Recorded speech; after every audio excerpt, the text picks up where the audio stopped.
Assalamualaikum warahmatullahi wabarakatuh. Ada seorang sahabat Rasulullah Muhammad SAW yang berperawakan pendek, berkulit hitam, dan penampilannya lusuh kusut. Dan dia juga seorang pemuda yang miskin. Hanya sekedar gelas saja dia tidak punya. Di beberapa riwayat dinyatakan untuk minum saja dia harus mengambilnya dengan telapak tangannya. Saudaraku, dia adalah Julaibib. Karena begitu tidak menariknya dia, dan karena dia juga lusuh, maka beberapa sahabat juga menghindari jika bertemu Julaibib. Saudaraku, namun sebagai seorang tokoh pemimpin umat, Rasulullah Muhammad SAW tidak tinggal diam terhadap sahabat yang termasuk golongan as-sabiqunal awwalun, para sahabat yang masuk Islam paling awal. Suatu hari Rasulullah mendatangi Julaibib dan bertanya, "Wahai Julaibib, mengapa engkau masih lajang dan tidak segera menikah?" Julaibib tidak menjawab sepatah kata pun, dia hanya membisu. Hari kedua berikutnya, Rasulullah kembali menghampiri Julaibib dan bertanya, "Mengapa kau tidak segera menikah, wahai Julaibib?" Kembali Julaibib membisu, tidak menjawab apapun. Di hari ketiga, Rasulullah kembali bertanya kepada Julaibib, "Wahai Julaibib, mengapa engkau masih lajang, tidak segera menikah?" Terhadap pertanyaan ketiga inilah Julaibib baru menjawab, "Wahai Rasulullah, bagaimana mungkin aku menikah?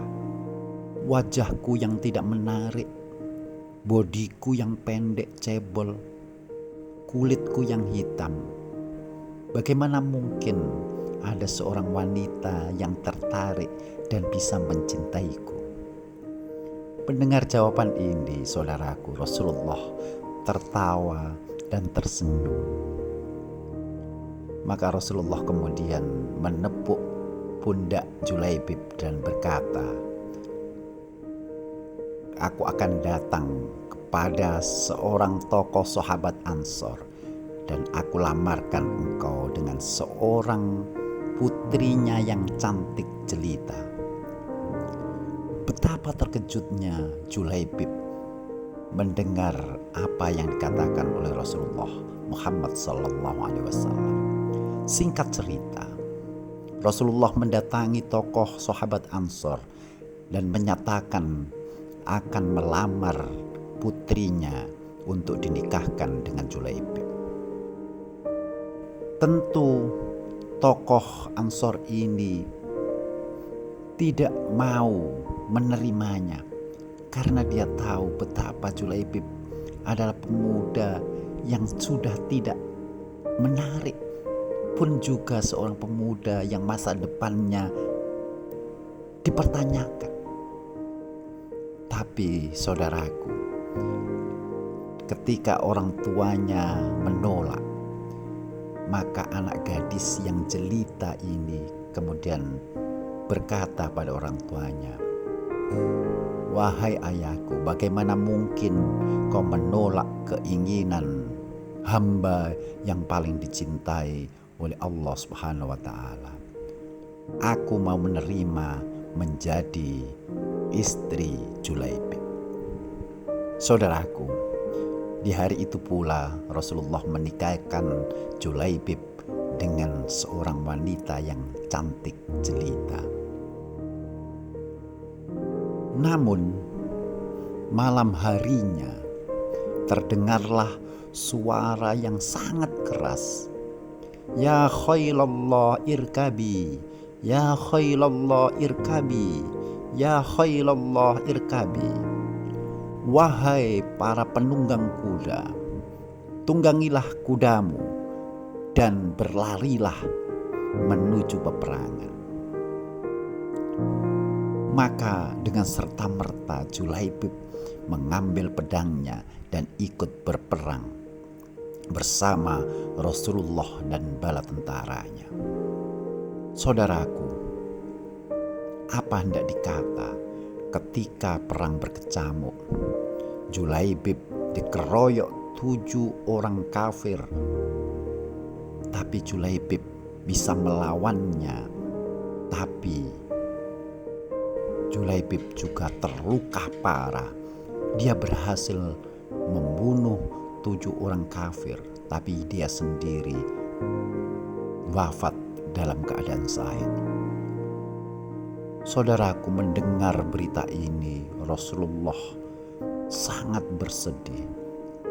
Kemudian Rasulullah mengajak kepada seluruh sahabatnya untuk memakamkan Julaibib dengan penghormatan yang sangat luar biasa.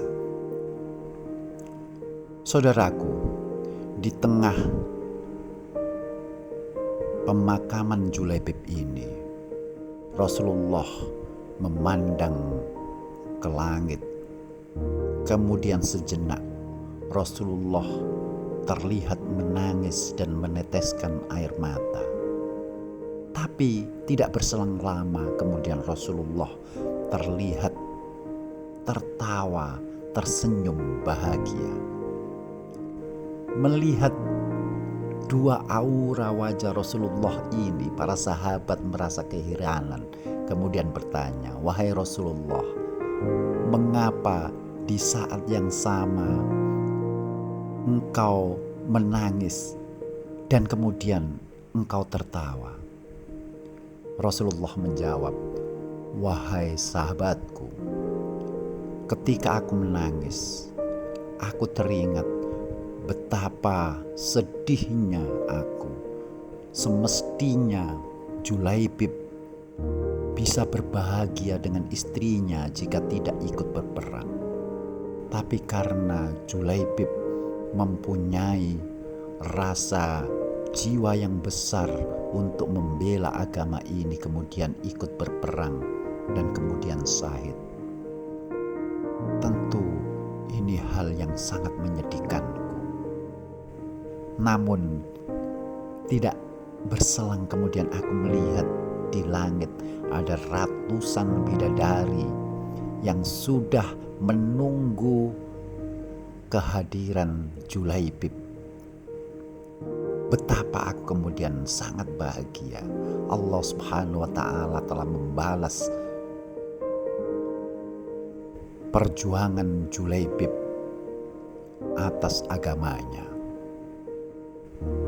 Saudaraku, cerita ini memberikan inspirasi kepada kita bahwa sesungguhnya Allah Subhanahu wa Ta'ala tidak pernah melihat perawakan, paras wajah, tampan, cantik, kaya, gagah.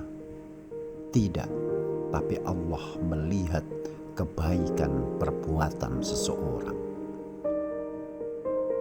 Dan Julaibib telah membuktikan itu. Maka saudaraku, teruslah menjadi orang yang baik, karena dengan perbuatan dan kebaikan kita, Allah akan membalasnya dengan balasan yang sangat luar biasa. Assalamualaikum warahmatullahi wabarakatuh.